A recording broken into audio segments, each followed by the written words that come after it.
O nosso mundo é instável, não apenas por causa das forças naturais, mas também pela ação do homem.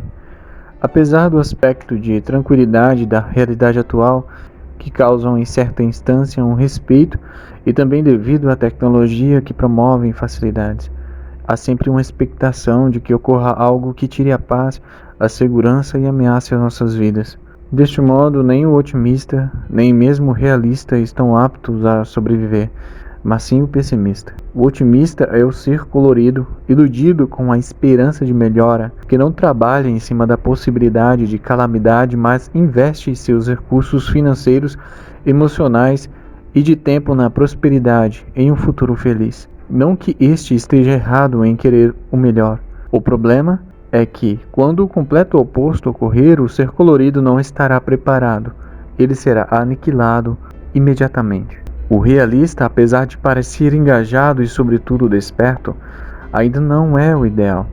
O realista pode ser enganado por uma falsa realidade. Um bom exemplo temos a crise econômica de 1929, consequente da expansão de crédito através da emissão de dinheiro e títulos realizado pelo Sistema de Reserva Federal americano, no qual a economia mundial era vinculada. Para realizar ajustes e gastos, o governo interviu e freou a abertura de empréstimo. Os investidores que mantêm a bolsa retiraram seu dinheiro.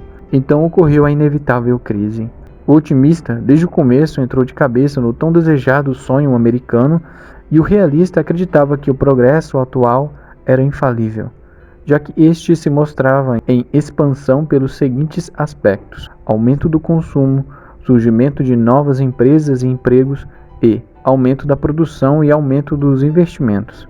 Tão logo na crise, muitos ricos ficaram pobres e pobres se tornaram miseráveis. Em uma quinta-feira, 24 de outubro, em Wall Street, 11 investidores, atirando em suas cabeças ou saltando dos prédios de suas falidas empresas, marcaram as manchetes do dia. A solução veio com Roosevelt, que instaurou uma política de contenção da crise, considerado um dos maiores presidentes da história dos Estados Unidos.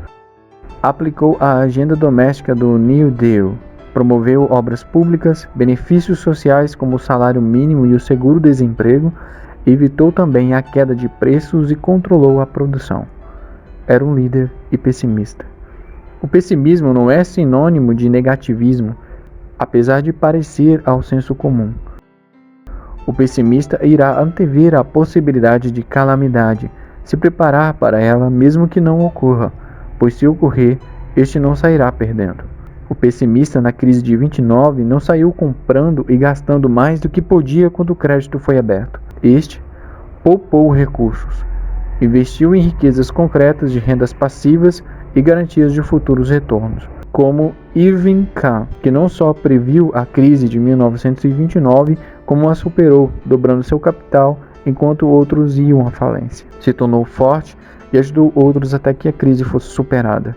O meu principal intuito não é de lhe trazer medo e ansiedade, mas de mudar a sua percepção da realidade e fazer com que você crie munições e escudos para se proteger do dia mau, já que ninguém sabe quando este virá. É vital que você aprenda meios de se tornar um líder em sua família, um forte seguro ao frágil e seja um herói na vida de um ente querido. O pessimista, nem de longe, é a pessoa pilhada que está sempre assustando as outras pessoas sobre a desgraça que pode ocorrer, mas é o cara analista, que quando muito se distrai, é perspicaz e observa antes de falar e se prepara antes que possa ocorrer. Se o mal vier, o pessimista está preparado. Se não ocorrer, ainda está no lucro. Como disse no início, o dia da calamidade pode vir pela ação da natureza, que quase sempre não há muito o que se fazer, como tsunamis, terremotos e tempestades. Os pessimistas são aqueles que projetam meios de antever o problema ou de amenizá-los. Apesar de considerar os cataclismas naturais, é necessário enfatizar o fator humano de tornar a realidade um verdadeiro inferno. Tiranos podem surgir utilizando o poder do viés político e econômico, implantando medidas anti-humanas que tornam a vida impossível com altos impostos, leis restritivas e opressão, através do implemento de um Estado ditatorial.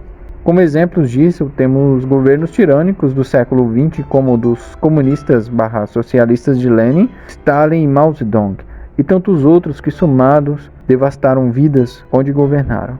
As informações aqui são sobre você desenvolver o potencial humano que você ignorou ou nunca usou, por causa das facilidades da modernidade que só nos deixam fracos, medrosos e preguiçosos, equiparando a vida animal, seríamos uma presa doente e deficiente. Antes, como humanos, éramos guerreiros ferozes ou ainda caçadores, e não temíamos feras terríveis como o dente de sabre ou um mamute 10 vezes maior na hora de sobreviver. Hoje, como humanos, temos medo de discursar em público, de contrariar uma ideia ou ainda contrapor a um chefe injusto. Isso não é evolução.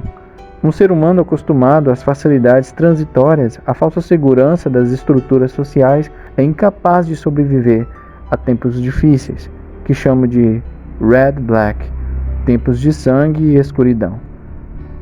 Se você gostou desse vídeo, curta, se inscreva no canal e ative o sino de notificação para ser lembrado de novos vídeos.